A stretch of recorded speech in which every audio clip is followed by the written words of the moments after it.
House Republicans meet with Zelensky as far-right rejects more help.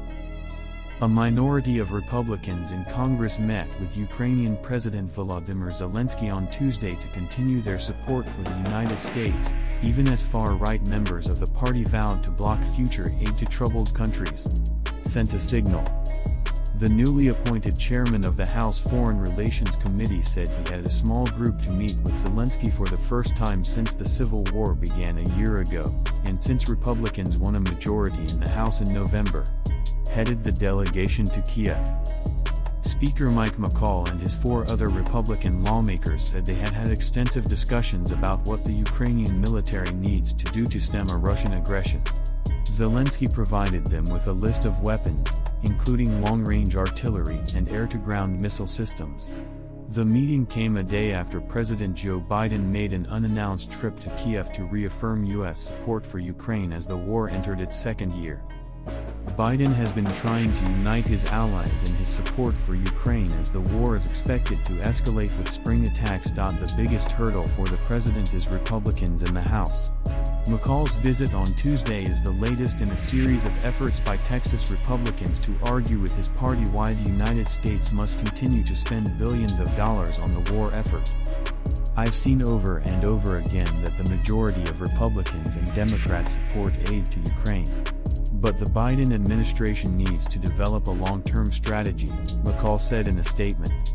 If you look at strategy, there are more supportive legislators. A spokesman for McCaul said the delegation was focused on monitoring and making sure there were guardrails for future aid to Ukraine. The far-right faction of the Republican Party has opposed the continued U.S. support for Ukraine since last spring.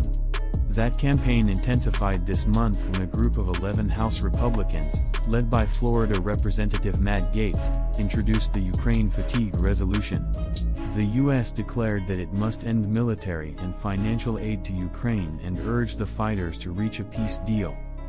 Things are going to get worse as the U.S. is in a state of controlled decline and continues to pour taxpayer dollars into wars abroad, Gaetz said. So far, the United States has provided Ukraine with her 4 rounds of aid totaling about $113 billion in response to Russia's aggression, part of which is to replenish U.S. military equipment sent to the front. Is used for. Congress approved her final round of aid in December. The package, he was designed to last until the end of the fiscal year in September, is highly dependent on events on the ground. Mr. Zelensky is working with both Democrats and Republicans to secure aid if the country's planned aid runs dry by the end of the summer. It's really very important. We appreciate the United States and its people, Zelensky said in a video posted by his office after the meeting.